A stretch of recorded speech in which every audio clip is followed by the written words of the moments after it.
On dit qu'à Ultar, qui se trouve au-delà de la rivière Ske, nul n'a le droit de tuer un chat. Ce que je comprends en vérité quand j'en observe un qui ronronne couché devant le feu. Car le chat est un animal mystérieux, familier de choses étranges que les hommes ne peuvent pas voir. Il est l'âme de l'ancienne Égypte, le détenteur de récits venus des cités perdues d'Ophir et de Méroé, le parent des seigneurs de la jungle, l'héritier des secrets de la séculaire et sinistre Afrique, et le cousin du Sphinx, dont il parle la langue, mais plus vieux que lui, il se souvient de choses que le Sphinx a oubliées. À Ultar, bien avant que les notables interdisent le meurtre des chats, vivait un vieux paysan et sa femme, qui prenaient grand plaisir à capturer et à tuer tous ceux de leurs voisins. Je ne sais pourquoi ils agissaient ainsi, mais il est vrai que beaucoup de gens détestent entendre les chats miauler la nuit, et s'offusquent qu'au crépuscule, ils courent furtivement dans les cours et les jardins. Quoi qu'il en soit, le vieil homme et son épouse se plaisaient fort à s'emparer de tout félin qui s'approchait de leur masure, et à en juger par les bruits qu'on entendait la nuit venue, de nombreux villageois conjecturaient que la mise à mort devait être particulièrement originale.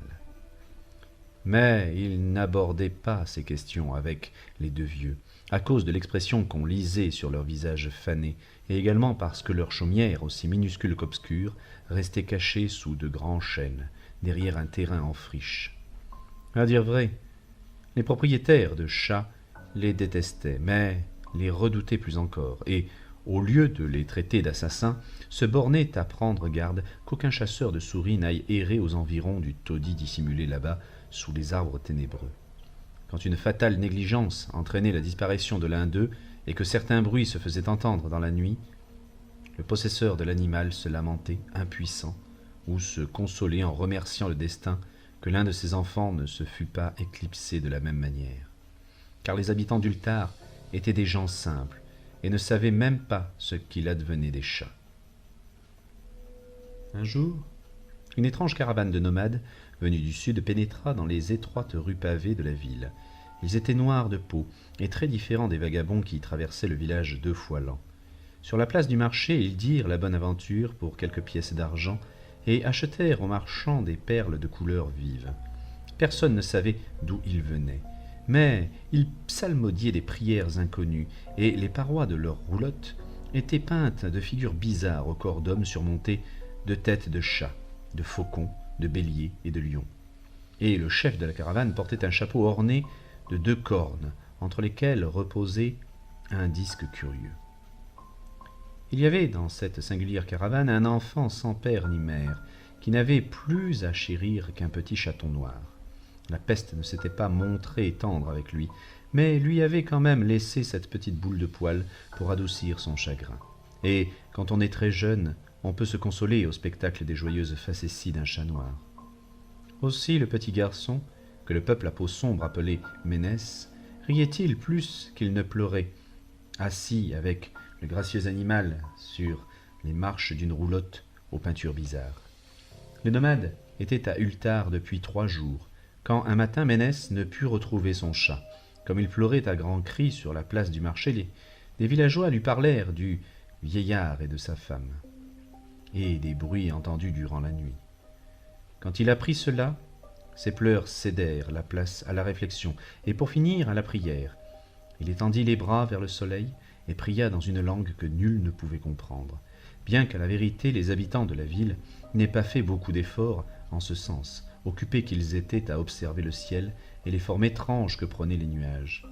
Chose surprenante, tandis que le petit garçon lançait ses supplications, il semblait prendre là-haut l'allure nébuleuse et indistincte de choses inconnues, de créatures hybrides couronnées de disques placés entre leurs cornes. La nature n'est pas avare de telles illusions quand elle veut impressionner notre imagination. Cette nuit-là, les nomades quittèrent Ultar pour ne plus réapparaître. Les chefs de famille s'inquiétèrent en constatant que, dans tout le village, il était impossible de trouver le moindre chat. Tous avaient disparu du foyer, gros, petits, noirs, gris, rayés, jaunes ou blancs. Le vieux Cranon, le bourgmestre, jura qu'ils avaient été emmenés par le peuple à peau sombre pour venger le meurtre du chat de Ménès, et maudit la caravane et le petit garçon. Mais le notaire, le maigre Nith, déclara que mieux valait suspecter le vieux paysan et sa femme, dont la notoire haine des félins devenait chaque jour plus audacieuse. Personne, pourtant, n'osa récriminer auprès du sinistre couple, même quand Attal, le fils de l'aubergiste, eut juré qu'au crépuscule, il avait vu, dans ce lieu maudit caché sous les arbres, tous les chats d'Ultar avancer en cercle, d'une allure très lente et solennelle, autour de la chaumière, marchant par deux, comme s'ils s'adonnaient à des rites inconnus des hommes. Les villageois hésitaient à croire un enfant aussi jeune, et bien qu'ils aient craint que les deux vieux n'aient infligé au chat un enchantement mortel, ils préférèrent attendre pour faire des reproches au paysan, de le rencontrer en dehors de son obscure et répugnante demeure. Ultar s'endormit donc, plein d'une fureur impuissante. Mais quand les gens se réveillèrent à l'aube, voilà que chaque animal était revenu au foyer. Gros, petit, noir, rayé, jaune ou blanc, aucun d'eux ne manquait à l'appel. Le poil luisant, l'air repu, tous émettaient des ronronnements sonores. Le vieux Cranon répéta une fois de plus que les nomades avaient dû les emmener, puisque d'ordinaire aucun d'entre eux ne revenait vivant de la chaumière du vieillard et de sa femme. Tous cependant s'accordèrent à trouver des plus bizarres le refus des chats de manger leur part de viande, ou de boire leur soucoupe de lait. 2 jours durant, les félins indolents, au poil luisant, s'abstinrent de toute nourriture et ne firent que sommeiller au soleil ou près du feu. Une semaine entière passa avant que les villageois ne se rendent compte qu'aucune lumière n'apparaissait plus le soir aux fenêtres de la chaumière dissimulée sous les arbres. Le maigre Nith fit alors remarquer que personne n'avait vu le vieil homme et sa femme depuis la nuit où les chats avaient disparu.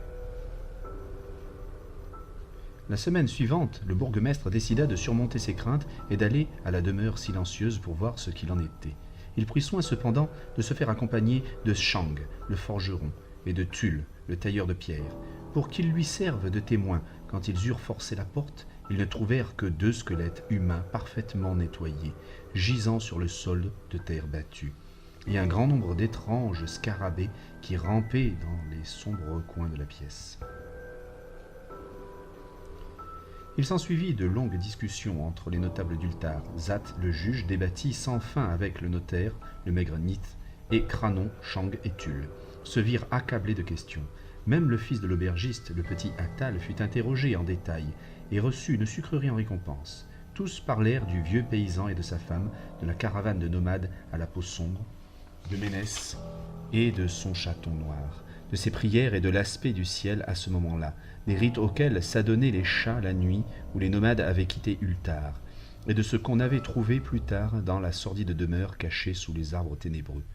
Et pour finir, les notables édictèrent cette loi dont parlent les marchands d'Ateg, et qu'évoquent les voyageurs de Nir, à savoir qu'à Ultar, nul n'a le droit de tuer un chat.